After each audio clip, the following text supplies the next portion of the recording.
Yun o, kamusta mga kalapatid, mga kaburo ko to.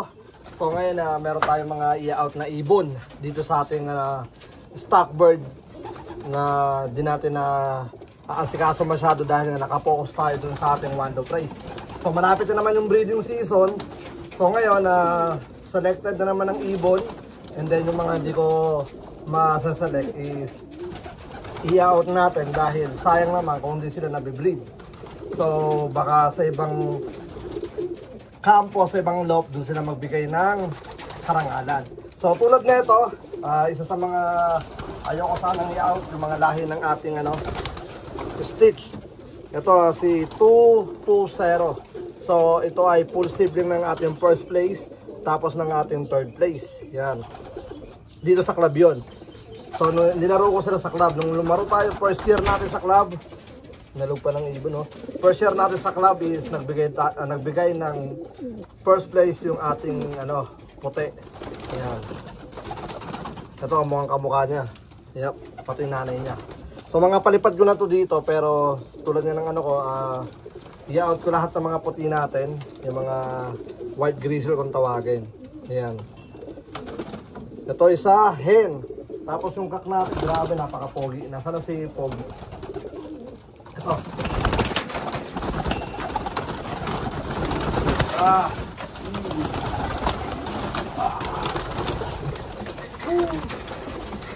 Alright. Ito si Pinky, kung tawagin ko to dito. Pero kak siya. Yan. Napaka-pogi, oh. Yan. Kamukha to ay bunso. Yan. Yung tatay na ito, si 360 miles. 650 miles kung tawagin. Yan. Kasi lumipad daw ng 650 miles yung tatay nito. Nakuha natin yun. Kasi ito yung naging anak. Yan. So cock, ito yung cock. Meron tayong dalawang cock na ganito. Tatlo. Nasaan na yan? Hindi, dalawa lang i-out ko. Yung isa siguro itatabi ko lang muna yung isa si bunso. Tapos meron tayong mga tatlong hen na ganito. Kunin ko yung isang hen. Or basta may mga puti tayong ganyan, cock, tapos meron tayong hen, isa. Ito si bunso. Ito yung nag-third place. Ayan. Ito yung nag-third place. Galing tong nabenta ko na to sa dito sa Alaska. Pero hindi ko to i-out siguro. Yan. Nabenta ko siya sa Alaska. YB season. To 16 or 17 place. Tapos nung nilaro ko siya sa OB race. Bali galing siyang Alaska. Tapos nung nag-out yung nakabili na ito, i-buy back ko dapat siya. Pero yun nga, dahil isang kaburo ko to natin solid, ang binayaran ko na sa kanya yung yung shipping. Yan. Tapos ginawa ko, nilaro ko siya ng OB race. Grabe, nag third place siya noon, first race. Tapos yun, hindi ko nga tinapos yung OB race natin kasi sobrang busy tayo ng mga panahon na yun. Yeah. Dahil palipat na tayo dito, no? So sinubukan ko lang. So ito yung pero yung atin na ito, same year niya, nag first place yon. Ayun, ganda ng mata niya, boy. Ayun, ito hindi ko to i-out. Yung niya, yung kanina pinakita ko, yun ang full sibling niya. Tapos meron pang isa, may pagka brown naman yung nun. Ito cock din.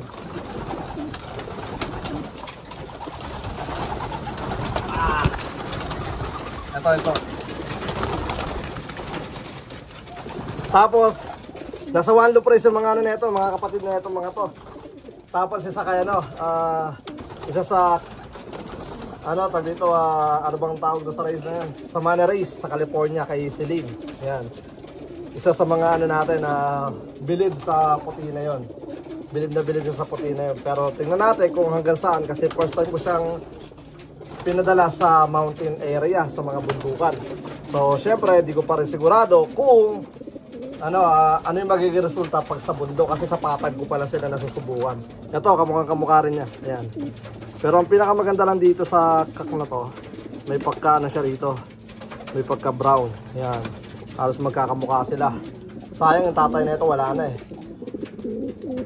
ano naman yung red check. Kaya possible na maglabas sila ng mga red check. Pero yung nanay na ito, white greaser kakulay nila. Easy, ay pakita. Alright, so grabe. Hindi pa natin napapakita lahat, puti pa lang. Yan, binibenta natin itong mga to kasi breeding season malapit na. So, bawas tayo. Kailangan ko ng space dahil hindi pa tayo nakakagawa ng hindi ko pa ito nababaklas kasi bala ko itong baklasin. Ito, kasi nagkamali tayo ng pwesto. Dapat ang pwesto na ito pag ganun. Pag ganito sana siya. Pag ganun, kuha sana natin yung kabilang side. Pero yun na nga, nangyari na. Wala tayong magagawa kundi baklasin ulit kapag kami oras. So, ito pa, mga binibenta natin. Marami. Subukan natin Ang mali ko lang, hindi ko kinuha yung yung listahan ko ng breeding season kasi baka makuha ko yung ating mga stock. But kasi meron tayong binirid dito na for breeding material. Kumbaga binirid ko siya para maging breeder ko in the future. Pero tulad nga ng sinabi ko kanina, nag-out tayo. Yan. Tulad na ito. Easy. Sayang pa ito pagkakatak mga ko. Tulad na ito, ganda na ito. Lugon. 353, mahirap na. Pero papakita ko na rin. Ibig ko sabihin, YB nagdudugon. Kahit pahawa kasi bihira lang tayo rito mga tol. Kahit pakita kayo mahihain sa camera. Malapit na to. Siguro, pero di pa naman sila ngayong taon i-breed yung mga binirit ko for stock. Pakita ka. Pakita. Kasi di ko sila nahawak Ito yung mga speedbird natin. Itong mga to possible. Mala ka nga dyan. Pakita Yan. So, doon, meron pa tayo yung mga in-out. Ito. Come on. Dito Ayaw pakita. Yun, lumabas. Ito.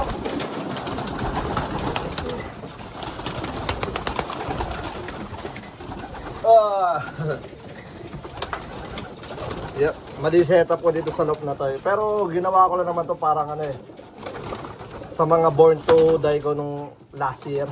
Pero ngayon di tayo nag-breed para sa born to die. Ito naman red bar. Yan.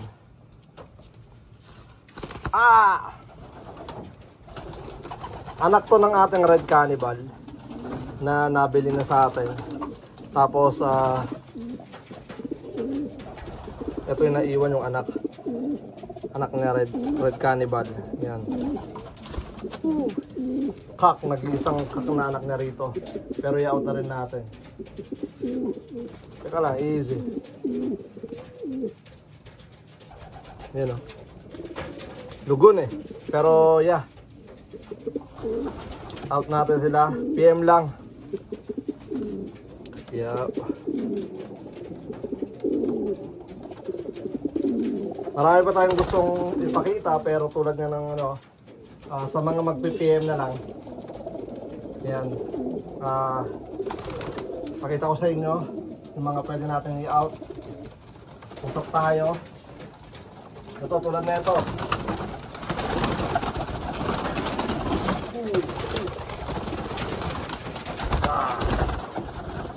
Ito si 351 Tiger Grizzle ba tawag dyan o Grizzle.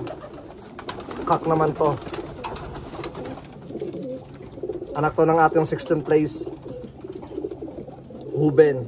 Lumilipad ng ng gabi. Kakaiba yun.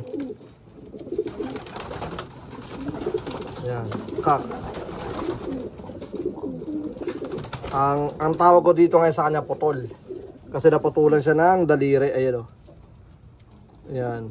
Kasi sumabit yung daliri niya dito. Kakaanan sa pinto.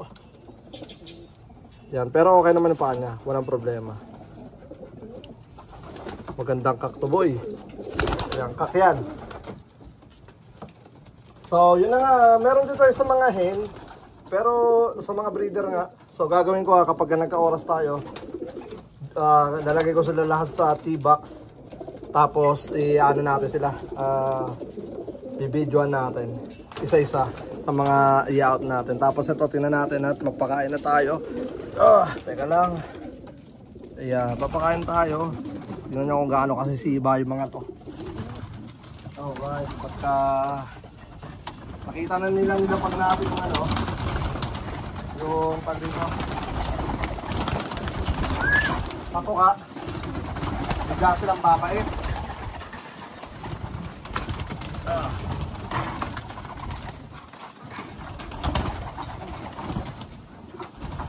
Ready? Yan. Meron ako rito isa, sobrang amo ito. Di ko alam kung ano nangyayari sa kanya nung sa breeding season. Anak pa naman to ng mga ano natin, mga money winner natin. Yung pakpak na nagkaroon ng problema. Yan o. Ito. Yan o.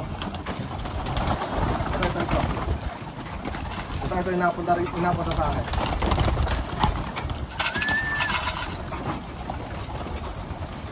Pupogi na mga yung mga tol. Yan.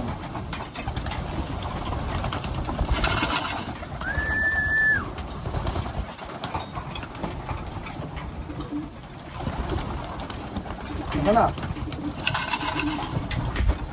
Naiya, ayaw yata magpabenta. Yan. Pero may discount na yun kasi ano, dito may something yung pakpak na. Pero mapapakinabangan siya sa ano, sa breeding. Kumbaga breeding ano lang siya material, di siya pwedeng papalit pa rin. Anak to ng ating money winner. Ilalaro dapat to sa ano, saan ba to dapat ipapadala?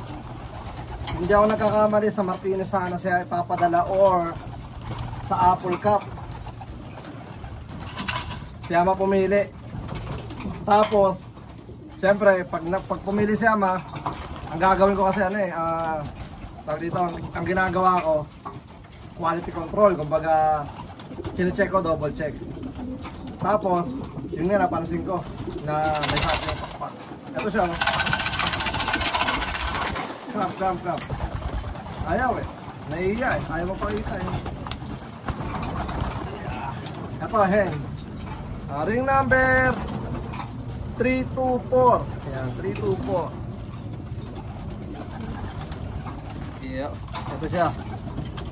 Yeah. Anak siya ng ano natin, ng money winner natin sa Wallop Rate. Hen. Ang problema lang niya, yung pakpak niya. Ano lang, nakakalipad siya pero hindi nga lang talaga ito pamparonda. Kumbaga pang breeding ano lang talaga siya. Breeding tag dito material. Magandang ibon to mga tol. Ayan. Yung ano niya, sipisipitan niya close na close. So ibig sabihin para sa akin magandang ibon. So di ba nakakalipad pa siya? Hindi lang talaga siya pwede pang ano, tawag doon na pamparonda. So tara, let's go at magpapakain na tayo. Ayan. Pakita ko sa inyo yung mga pogi nating alagad. Ang ating mga dito warriors. Nandito rin yung first place natin sa Wallop Race, si 205. Ito yata si 205 o si ano to, oh si Deadshot. Si Deadshot. Pakita kayo rin, napakita. Yan.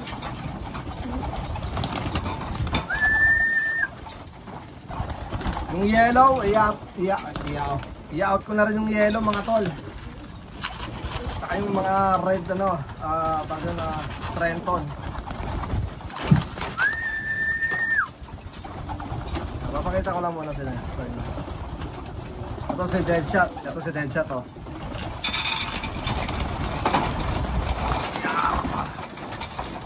Ito, ring number 212. Deadshot. Hindi pa pwede. Anak ko na ano, anak ko ni 07 natin. Ang ating kauna-unahan champion bird dito sa Capistrano Lock. Ang pinaka-unang-una nagbigay sa atin ng first place sa 361 miles. Tapos naglabas siya ng ano, naglabas siya ng tag dito. money winner sa ano, tawag dito money winner sa Martinez Classic. At ito yung ano, ito yung ibon na may tumataya ng pooling na hindi nagsasabi sa atin. Yan. Kakaiba. Kaya ito naging pangalan niya Deadshot kasi nga dalawa silang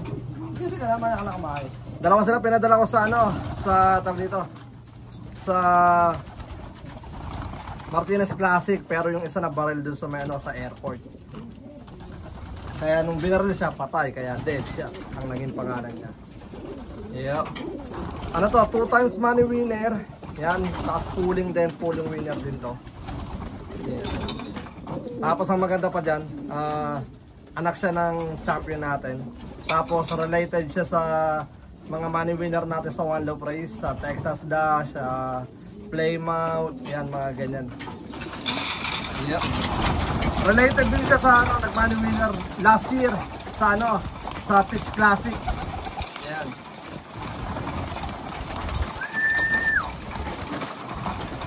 Kukuha pa tayo.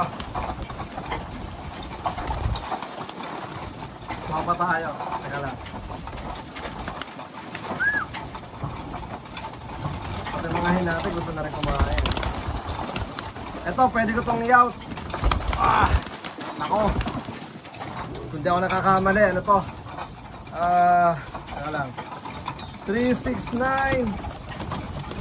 125. Oh, delikado. Mukhang ano no? Mukhang breeder na. Possible na hen. 369. Possible na hen. Ito yung hen to. Yan, 369. Kung di ako nagkakamali, isa to sa mga maharlika natin. Yan, 369. So, syempre, double check ko pa kasi di ko dala yung ano ko eh. Yung list ko. Kung saan nakalagay, kung ano yung mga lahi, yung mga family nila. Magandang katawan yun ah. Bilog na ito.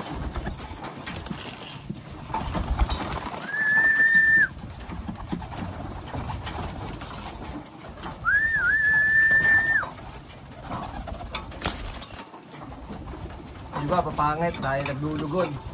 Itong itim, binibenta ko rin yung itim, yan.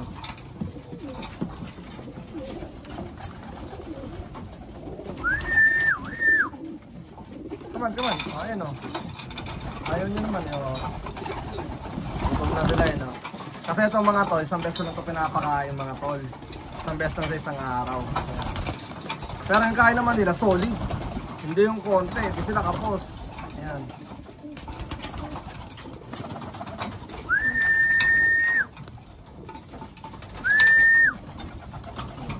Kaya mga tol, PM lang bago magkaubusan. Yung iba, yung mga nakaraan ng pinost ko, grabe, ang dami kaagad bumili. May mga konting natira lang kasi may mga nagbakasyon. Sabi pagbalik nila, kukunin nila, pero nagbago siguro yung isip. Pero tingnan natin, malay mo pag napanood ulit nila to, baka maalala nila. Siyempre ayoko naman na ano sila, guluhin pa na ano, pag dito ako na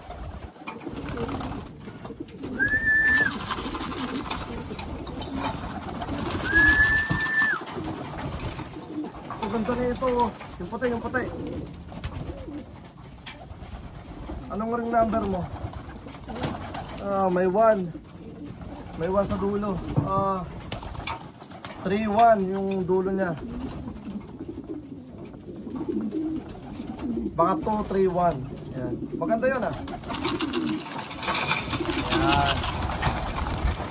So ayan, pagkain lang tayo mga tol. Kami na pabihitin para makita nyo yung mga ibon natin. Yan.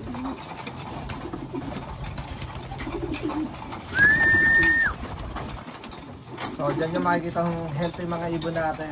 Ay, mayroon pa pala akong papakita sa yung idol natin. Taka lang, kukunin ko. Ito pag nakikita ito, bibili ka agad ito eh. Nasa na yun? Nasa ka na? Ito, lumalapit na. Ito. Ay, pura. Ayaw pa ba? Ay, napamura pa si Kuya Brownie.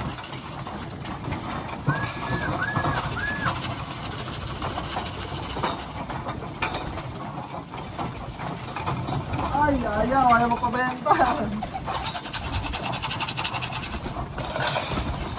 Kain na tayo mga tol.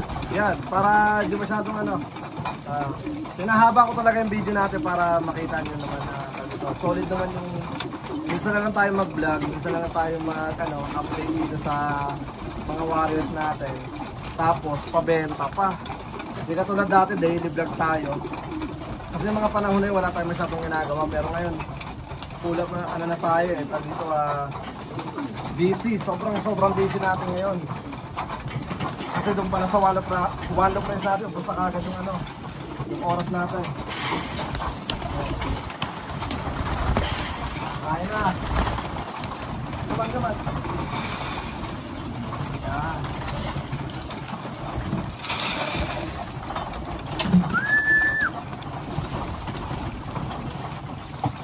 Punta tayo sa mga hen. Tara, dire-diretso na natin to. Kasi para wala nang edit. Kasi ganyan ako mag-ano eh. Ayaw ko nang may mga edit. Sayang, hindi natin nakita yung isa eh. Maganda yun. Sana siya.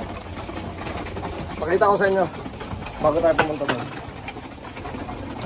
Para makita nyo naman yung sinasabi ko. Yeah, pag umuna dyan mga tol. Ayun talaga oh, lumalayo, magaling makaramdam.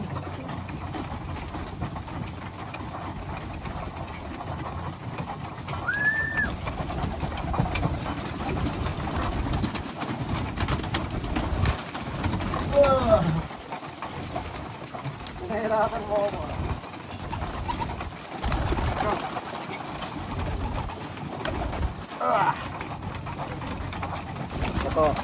Ito naman ay hen. Maaraw. Dito ng konti. Sige, padaan. Yan, tutubig niya. Okay. Ito. Ayaw, magpakita ng maayos. I-ring number ko na kagad. Ring number 325. Yan. Hindi ko pa alam kung kaninong anak to. Pero yung mga binirid ko naman, puro ano yan eh. Halos magkakalain na lang, maliban doon sa mga puti natin. Yan, kasi yung mga puti natin, never ko pa nasubukan sa sa Wallop Race. First year pa lang. Sa club pa lang natin sila nasusubukan. Ayaw pahawa kasi bihira talaga tayo mawak ng ibong boy. May singit siyang puti. Yan, may singit na puti. Yan. Ayaw talaga.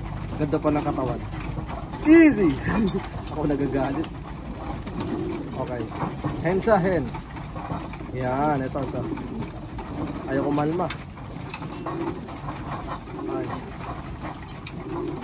Ayaw ko malma ng ating ibon. Ito may singit siya rito ng isang puti. Yan, ayun o. O, kain ka na dyan. Magandang ibon siya mga tol. Ayan. Hello.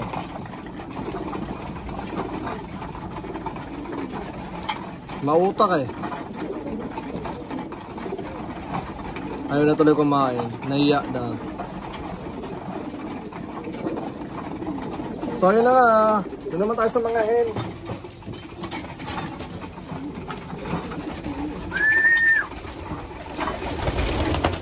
Kumain muna kayo dyan.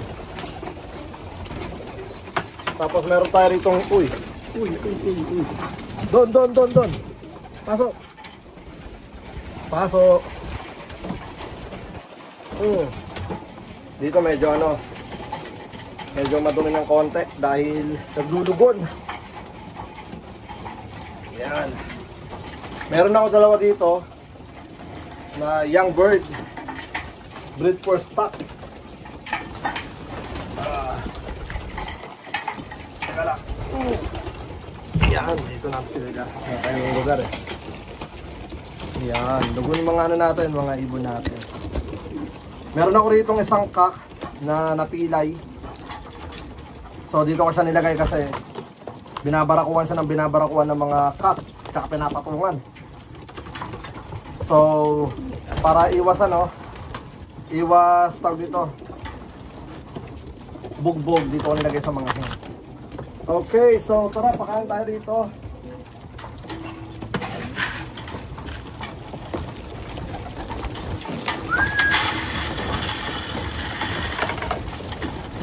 Ayan. Ito nga sa harapan, ina-out ko din yan. Lahi niyan ludo. Ayan, ludo naman yan hen. Itong grizzle din. Ano man to? Blue bar, hindi. Ito na pa ito kasarap eh. Naiya sila kumain.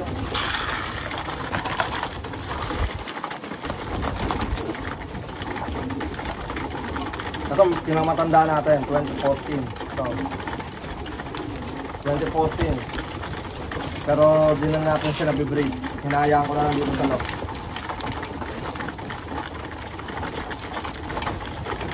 So, saka na tayo magpapakita ng mga ibon natin. Yung mga ibon natin. Yan. Naiya sila. Yan, yung isang patukan natin nandun pa eh. Dahil pag wala party sila masyadong siksikan. Alright, so yun na. Yung tiger drizzle. Ayun, the black tiger. Na-out ko na rin yan. Kasi ito yung young bird na sinasabi ko. Ang ating ano, tawag dito, breed for stock. Ayan. Dugong maharlika. Dalawa yan. Yan isa. Dugong maharlika mga ton. So yung iba, kung hindi tayo kilala.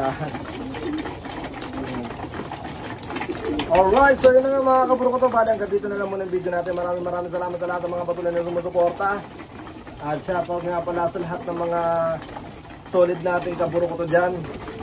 Siyempre, kay Joseph, Bagang, maraming salamat. Let's go, peace out.